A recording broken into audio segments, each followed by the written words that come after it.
다시 한번 시작. 영국의 어떤 신문사가 정치인들에게 물어봤답니다. 당신이 만약에 잘못을 해서 감옥에 들어갈 일이 있을 때 그때 책 세 권을 가지고 갈 수 있다면은 그 가운데 어떤 책을 가지고 가겠습니까? 그렇게 물어봤더니 가장 먼저 가지고 가겠다는 책이 성경책이었습니다. 그것도 무려 몇 명이나? 98명이나. 100명 가운데 2명 빼고 98명이 감옥에 들어가게 된다면은 성경책을 가지고 들어가겠다는 거였습니다. 근데 그 가운데에는 예수를 모르고 알지 못하는 사람들도 그 가운데는 많이 있었다는 거예요. 우리가 일생을 살아가면서 우리는 때때로 어려움을 만나고 문제들을 만나요. 근데 이렇게 100명 가운데 98명이 만약에 어려움이 있어 감옥에 들어가는 일이 있을 때 성경책 1순위로 가지고 가겠다라고 하는 것은 모든 사람들은 그래도 생각하기를, 그래도 우리가 어려움을 당했을 때, 힘든 일을 당했을 때 위로가 되는 책이 성경책이고 소망이 되는 것이 하나님의 말씀이고, 그리고 위로가 된다라고 하는 것을 그대로 표현해주고 있지 않나 싶습니다. 미국의 16대 아브라함 링컨 대통령이 애독하던 그 성경이 워싱턴에 있다고 그래요. 근데 그 워싱턴에 있는 그 성경책이, 그 성경책 한 구절이 그렇게 까맣게 많이 손가락으로 이렇게 눌려 있어서 표시가 돼 있대요. 그것이 바로 어디냐? 시편 34편 4절입니다. 한번 다 같이 보실까요? 시작. 내가 여호와께 간구하매 내게 응답하시고 내 모든 두려움에서 나를 건지셨도다. 링컨은 그가 하나님 앞에 기도할 때 응답을 믿었고, 그리고 또 하나는 두려움이 있을 때 건져주시는 하나님을 믿고 그 어려움 속에서 견디었음을 말해주고 있습니다. 시편에 있는 말씀으로 다윗의 고백이에요. 다윗이 늘 하나님 앞에 기도하죠. 그리고 하나님 앞에 기도했을 때 하나님은 응답해 주시고, 그리고 그의 삶에 많은 두려운 일이 있을 때마다 하나님은 그를 건져주시고 은혜로 사랑으로 함께 해주셨던 것을 우리는 볼 수 있습니다. 모든 하나님의 사람들을 보면은 거의 대부분이, 아니 모두가 다 하나님의 말씀을 통해서 확신 속에 어려움을 극복하고 승리했던 것을 우리는 볼 수 있습니다. 그래서 우리는 항상 하나님의 말씀을 귀히 여기고 소중히 여겨야 되는 이유가 여기에 있는 거죠. 우리는 하나님께서 우리를 보호해 주신다라고 하는 것에 대한 하나님이 우리의 눈에 보이지 않아요. 잡히지 않아요. 그 어떤 것이 하나님을 붙잡고, 그리고 어떤 것이 하나님의 보호를 받을 수 있는 것인가? 그게 바로 하나님의 말씀을 붙잡고 말씀을 믿는 겁니다. 요한복음 1장 1절 말씀에 보니까 뭐라고? 태초에 말씀이 계시니라. 그 말씀은 하나님과 함께 계셨고 이 말씀은 곧 하나님이시니라. 말씀이 하나님이시래요. 그 말씀이 하나님이시기 때문에 하나님은 살아계십니다. 그래서 히브리서 4장 12절에 있는 말씀, 하나님의 말씀은 살았고 운동력이 있어 좌우에 나선 어떤 검보다도 예리하며 혼과 영과 관절과 골수를 찔러 쪼개느니라. 아멘. 그러니까 하나님의 말씀이 위로가 되고 힘이 되는 거예요. 저도 힘들고 어려운 일이 있을 때에 개척하면서 두려움이 얼마나 많은지 그때 제가 알고 그리고 위로가 되었던 말씀, 이사야서 41장 10절에 있는 말씀입니다. 두려워 말라, 내가 너와 함께함이니라. 놀라지 말라, 나는 너의 하나님이 됨이니라. 내가 너를 굳세게 하리라. 참으로 너를 도와주리라. 나의 의로운 오른손으로 너를 붙들리라.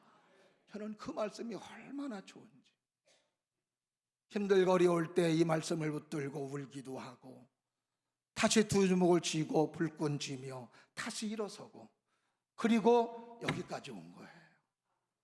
앞으로도 이 말씀을 붙잡고 가려 할 때 주님의 역사가 있고 붙들어 주심이 있고 도우심이 있는 줄로 분명히 믿습니다. 오늘은 전 세계적으로 성서주일로 지키고 있습니다. 한국만 지키는 게 아니에요. 전 세계적으로 성서주일로 지키고 있습니다. 근데 성서주일을 이렇게 예수님 기다리는 절기, 대림절 절기에 성서주일이 있는 것도 뭔가 하나님의 뜻한 바가 있고 우리에게 주시는 귀한 메시지가 있는 줄로 믿습니다. 왜 그러냐 하면 예수님이 이 땅에 오신 것도 말씀을 통해 오셨기 때문에 그래요. 구약 성경에서는 끊임없이 메시아가 오실 것이라고 말씀해 주시더니 정말 예수님이 오셨습니다. 그리고 예수님이 십자가 지신다 하시더니 십자가 지셨어요. 부활하신다 하시더니 부활하셨습니다. 이제 예수님 승천하시면서 하셨던 말씀, 내가 구름 타고 다시 오시리라. 분명히 그 말씀도 이루어질 줄로 믿습니다. 그 말씀이 그대로 되어졌기에 우리의 구원자 되시는 예수님이 말씀에 응하여 이 땅에 오셨고 말씀에 의하여 승천하셨고 말씀에 의하여 다시 오신다 하시니, 그러게 주님 오시는 이 계절에 오늘도 성서주의를 지키고 있는 것은 우리가 다른 것을 붙잡지 말고 하나님의 말씀을 붙잡고 생명의 말씀을 붙잡고 삶을 살라고 하시는 주님의 귀한 말씀인 줄로 믿습니다. 오늘 본문의 말씀은 가나안 땅을 눈앞에 둔 이스라엘 민족들에게 모세를 통해서 하나님이 하시는 말씀이에요. 40년 동안 이스라엘 민족들이 애굽에 나와서 고생을 하고 광야 생활을 거쳐서 이제 하나님이 축복하시고 약속하신 가나안 땅을 눈앞에 두고 있습니다. 그때 하나님께서는 모세를 통해서 이스라엘 민족들에게 하시는 말씀이, 먼저 너희들은 하나님의 말씀이 몸에 배어 있어야 된다. 하나님의 말씀을 너희들이 배워야 된다. 그리고 너의 몸에 익혀진 그 하나님의 말씀을 너희의 자녀들에게 그 하나님의 말씀을 가르쳐 줘야 된다고. 그 말씀이 결국 생명이고 그 말씀이 민족이 사는 길이고 그 말씀이 결국 가정이 살고 가문이 사는 길임을 말씀해 주시고 있습니다. 오늘 본문의 말씀 18절 말씀을 한번 다시 한번 보겠습니다. 18절 말씀해 보니까 이래요. 다 같이, 이러므로 너희는 나의 이 말을 너희의 마음을 뜻에 두고 또 그것을 너희 손목에 메어 기호를 삼고 너희 미간에 붙여 표를 삼으며. 이거는 뭐예요? 손목에도 붙이고 미간에도 붙이고, 이것은 하나님의 말씀이 내 몸에 떠나지 말고 지니고 있어야 됨을 말해주고 있습니다. 하나님의 말씀이 내 몸에 지니고 내 몸에 익혀 있다면 이 말씀이 내 몸에 새겨진 것으로 끝내지 말고 19절에 있는 말씀 뭐예요? 다 같이 시작. 또 그것을 너희 자녀에게 가르치며 집에 앉아 있을 때든지 길을 갈 때든지 누워 있을 때든지 일어날 때든지 이 말씀을 강론하고. 자녀들에게 일어날 때도 가르치고 잘 때도 가르치고 누울 때도 가르치고 어디 갈 때도 가르치고 어디서든지 하나님의 말씀을 가르쳐야 자녀들이 복이 되고 은혜가 될 것임을 말씀해 주시고 있습니다. 그러면은 어떤 은혜가 있느냐? 21절 다 같이, 그리하면 여호와께서 너희 조상들에게 주리라고 맹세하신 땅에서 너희의 날과 너희의 자녀의 날이 많아서 하늘이 땅을 덮는 날과 같으리라. 하나님이 보호해 주시고 하나님의 은혜로 사랑으로 함께 해주실 것임을 하나님은 약속해 주셨습니다. 그래서 오늘도 우리는 이스라엘 민족들을 향하여 모세를 통하여 하나님께서 하나님의 말씀을 잘 알고 하나님의 말씀을 가르치라고 하듯이 이 시대를 살고 있는 저와 여러분들에게도 하나님의 말씀을 잘 알아야 되고 하나님의 말씀을 자녀들에게, 사람들에게 가르쳐야만 함께 잘 살 수 있고 하나님의 축복이 될 수 있음을 말하고 있습니다. 저도 그렇고 여러분들도 그렇고 이런 하나님의 축복이 넘치는 아름다운 삶의 역사가 있기를 주님의 이름으로 축원합니다. 근데 오늘 본문의 말씀의 시작이 뭐로부터 시작이 되느냐? 이러므로라고 하는 접속사로 시작이 돼요. 오늘 본문의 말씀은 결론이에요. 이러므로라고 하는 이전에는 그러면은 왜 우리가 하나님의 말씀을 익혀야 되고 하나님의 말씀을 가르쳐야 되는 이유를 말씀해 주시고 있는 거죠. 뭐 때문에 하나님께서는 모세를 통해서 하나님의 말씀을 익혀야 되고 하나님의 말씀을 배워야 되며 자녀들에게 왜 하나님의 말씀을 가르쳐야 되는지 그 이유를 말해주고 있습니다. 첫 번째가 뭐예요? 따라 하십니다. 우리의 풍성한 축복의 삶은 자동적으로 주어지는 것이 아닙니다. 그래요.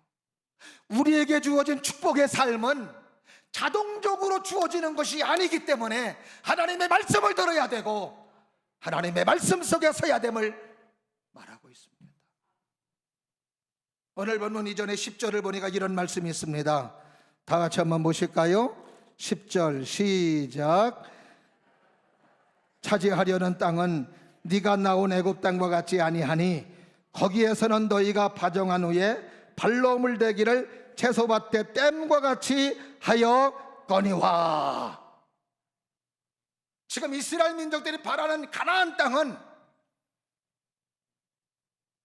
그들이 나왔던 애굽 땅과 같지 않다고 말씀해 주시고 있어요.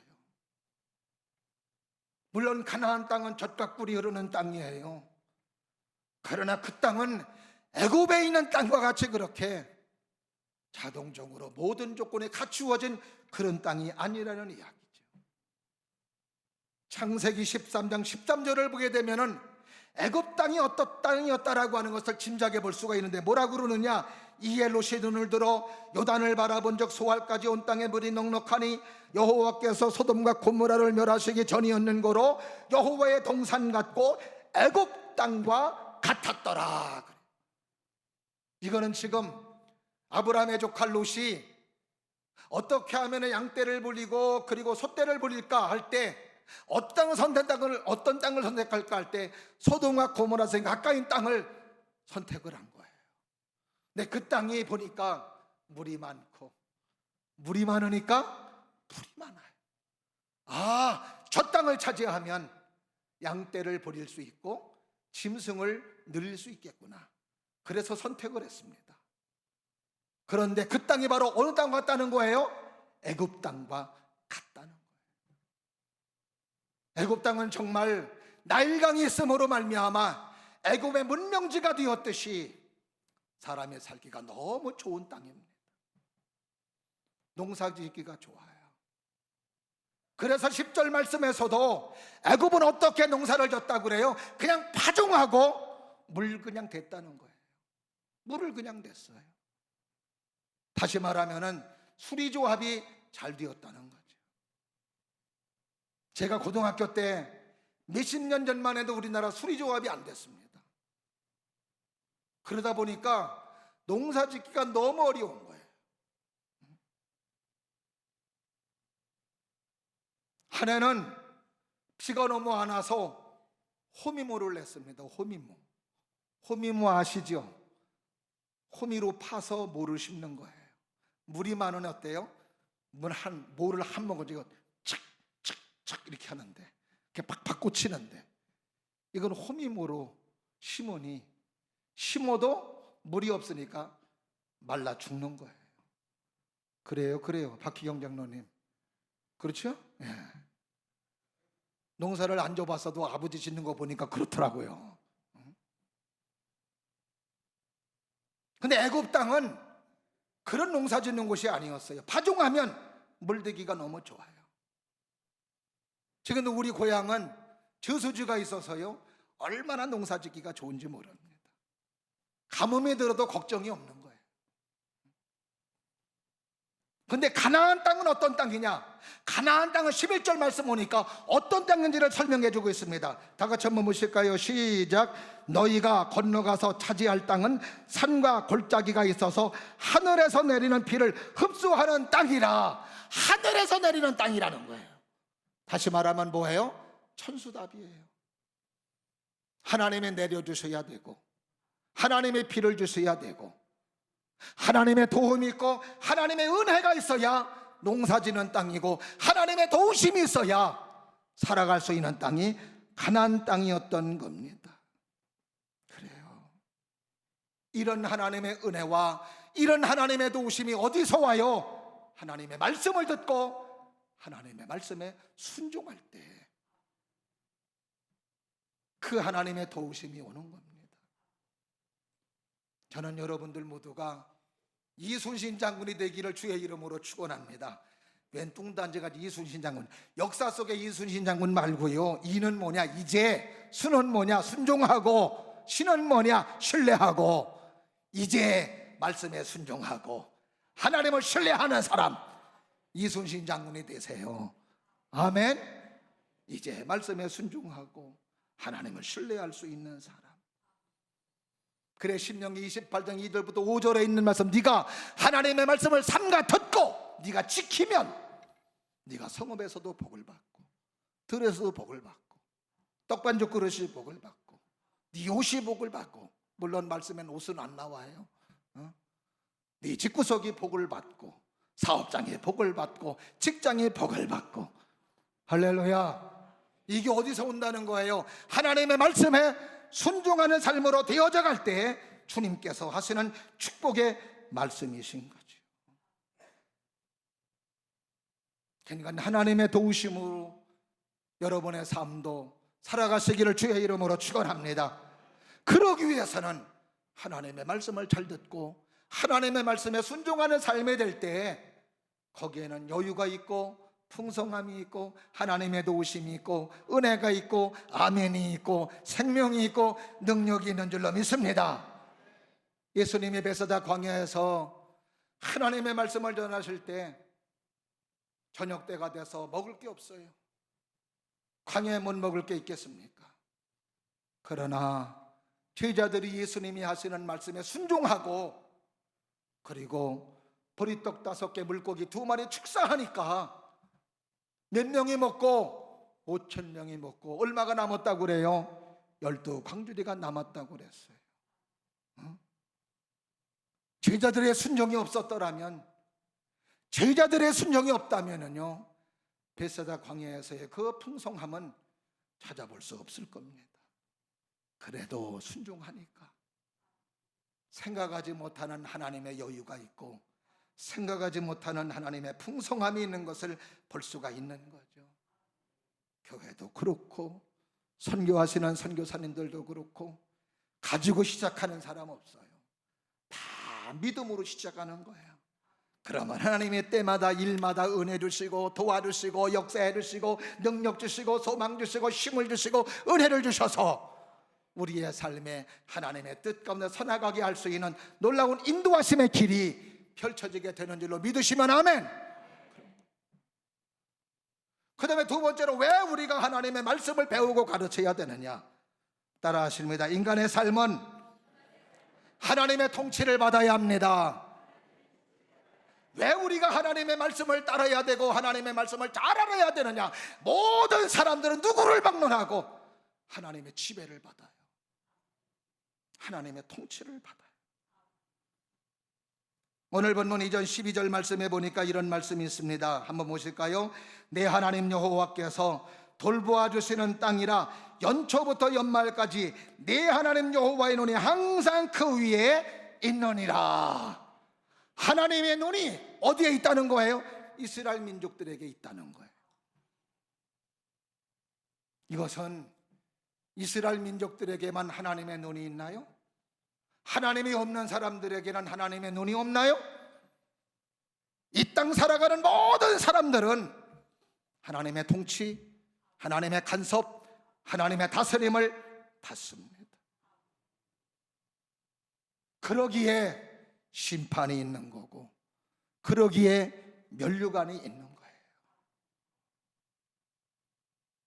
우리가 이 땅에 살면서 만약에 하나님의 통치가 없고 하나님의 다스림이 없다면 아무렇게나 살아도 돼요.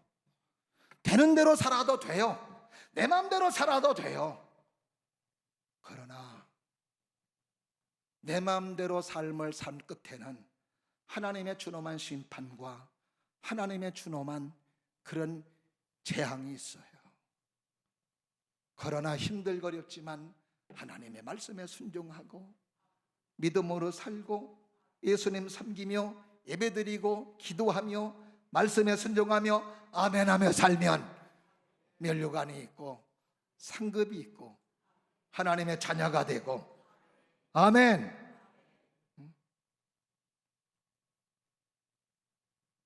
그래서 로마서 1장에 보면은 사도 바울은 어떤 누구도 하나님 앞에 가서는 핑계댈 사람이 없다는 겁니다.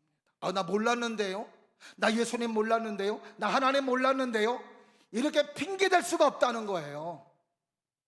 로마서 1장 20절에 보니까 바울은 이렇게 말하고 있습니다. 창세로부터 그의 보이지 아니하는 것들 곧 그의 영원하신 능력과 신성이 그가 만든 만물에 분명히 보여 알려졌나니 그러므로 그들이 핑계하지 못할지니라. 아무도 하나님 앞에 핑계할 수 없다는 거예요.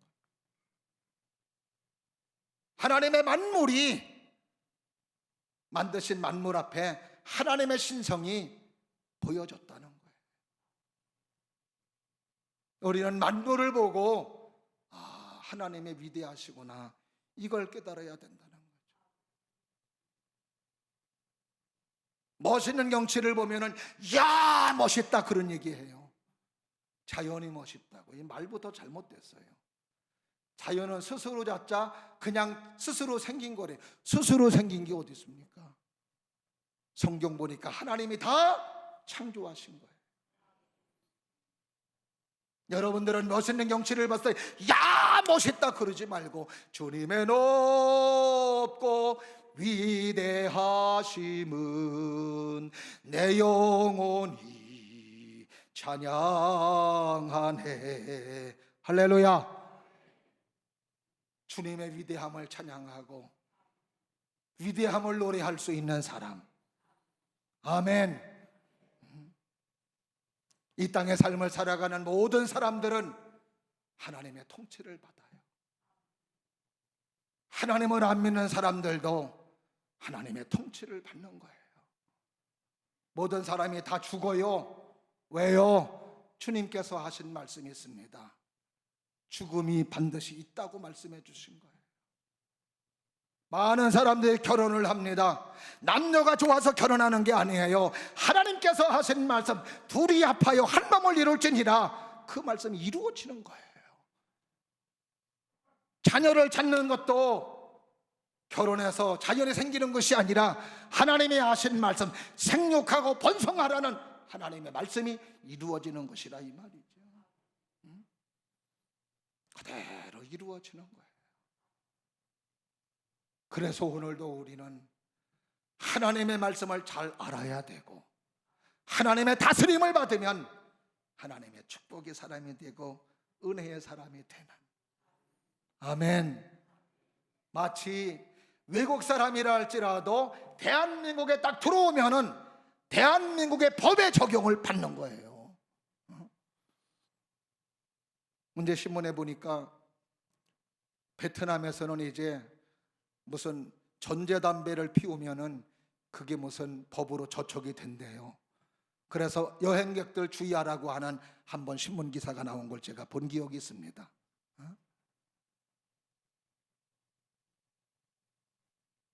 그러니까는 대한민국에 살면 대한민국의 법에 저촉을 받듯이 이 땅의 모든 사람들은 누구의 다스림을 받는 사람?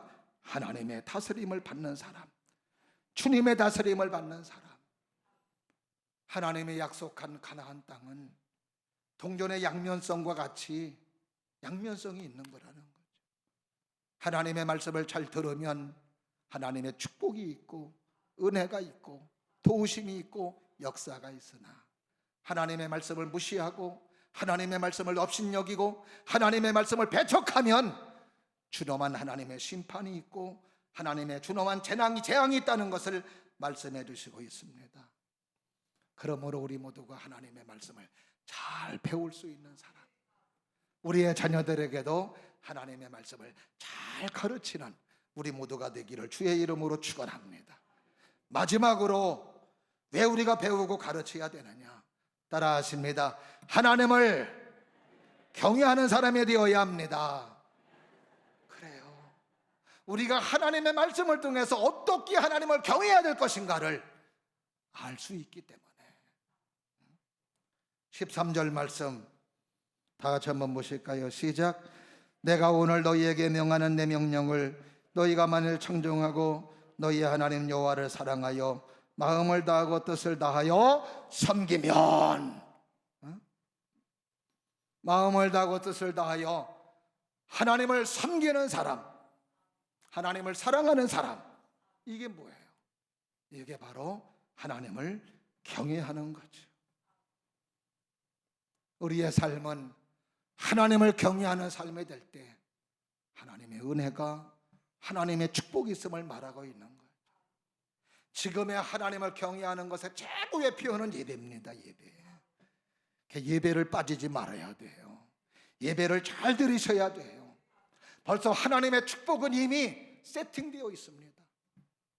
우리를 위해서 지금 준비하고 계신 게 아니에요. 이미 세팅되어 있어요. 어떤 사람에게? 하나님의 말씀에 순종하며 하나님을 경외하는 사람들에게 이 축복은 벌써 내려오는 것이라 이 말이죠. 그래서 우리가 즐겨 부르는 찬양이 있죠. 우리 주는 위대하며 능력이 많으시도다. 그의 지혜 무궁하며 인자는 영원하도다. 다 같이 상한 자를 고치시며 상처를 싸매시도다. 별들의 수를 세시며 이름을 붙이셨도다. 그가 구름으로 하늘을 덮으시며 땅을 위하여 비준비하시니. 거기까지. 비준비하시니. 따라하실까요? 비준비하시니. 이게 오늘 말씀. 이른 비를 준비해 주시고 늦은 비를 준비해 주시는 하나님. 예루살렘아 여호와를 찬양할지어다. 거기까지 하죠. 가사를 안 띄워줘서 불러. 비를 준비해 주시는 하나님, 이른 비를 주시고 늦은 비를 주시는 하나님. 그래서 솔로몬은 잠언서 9장 10절 말씀에서 말씀해 주시죠. 하나님을 경외하는 게 지혜의 근본이고 거룩한 자를 아는 게 뭐다? 명철이라고. 하나님을 경외하는 게 지혜의 근본입니다. 하나님을 아는 게 명철이에요. 그래서 하나님을 잘 경외할 수 있는 사람. 경외는 공경하고 두려워하는 거예요. 다시 말하면은 쉽게 풀이하자면 너무 예수님이 좋아요. 예수님이 좋으면서도 한편으로는 두려움이 있는 거예요. 너무 의로우신 분이니까. 다시 말하면 어렵다 이 말이죠. 너무 하나님을 어렵게 여기지 않는 사람이 있어요. 우습게 여겨. 하나님을 우습게 여기니 말씀도 우습게 여겨. 개떡으로 여겨. 예수님은 마태복음 10장 28절에서 말씀해 주시죠. 몸은 죽이고 영혼을 죽이는 자를 두려워하지 말고 몸도 죽이고 영혼도 죽이는 자를 두려워하라고. 이건 뭐예요? 마귀는 우리의 몸은 죽일 수 있어요. 우리의 몸을 죽일 수 있어요. 그러나 영혼은 못 죽여요. 영혼은 못 다칩니다. 그러나 하나님은 우리의 몸도 영혼도 심판할 수 있는 분이고 지옥 보낼 수 있는 분이세요. 그런데 사람들은 이 하나님을 두려워하지 않아요. 그저 우리의 목숨 앗아갈까봐, 우리의 재산 앗아갈까봐, 우리의 삶에 이런 마귀 역사 속에서 두려워하고 믿음 던지고 말씀 던지고 신앙 던지고 세상과 타협하고. 예수님 그러지 말라는 거예요. 몸은 죽여도 영혼 죽이지 못하는 마귀를 두려워하지 말고 몸도 죽이고 영혼도 죽이는 하나님을 두려워하라고. 예수님을 두려워하라고. 그러니까 예수님은 너무너무 좋으면서도 너무 어려운 거죠. 그래, 진짜 믿음이 깊어지면 깊어져 누구의 눈치 보는 거예요? 예수님 눈치 보는 거예요. 하나님 눈치 보는 거예요. 하나님이 정말 기뻐하실까? 주님이 기뻐하실까? 오늘도 사랑하시는 여러분들이 하나님의 말씀을 잘 배우고 하나님의 말씀을 여러분이 잘 익혀서 정말로 가나안 땅에 하나님의 축복이 예비됨이 우리의 것 되기를 주의 이름으로 축원합니다. 그래서 오늘도 다시 한번 이 성서주일에 하나님의 말씀의 존귀함을 다시 한번 깨닫고 말씀을 많이 보시고 말씀을 많이 들으셔서, 그래서 그 하나님의 말씀이 여러분을 이끌어 가셔서 여러분의 삶이 축복이 되고 열매가 되고 영광이 되고 많은 사람들에게 간증하며 살아갈 수 있는 주님의 사람들, 하나님의 사람들의 나아질 수 있기를 주님 이름으로 축원합니다. 기도하겠습니다.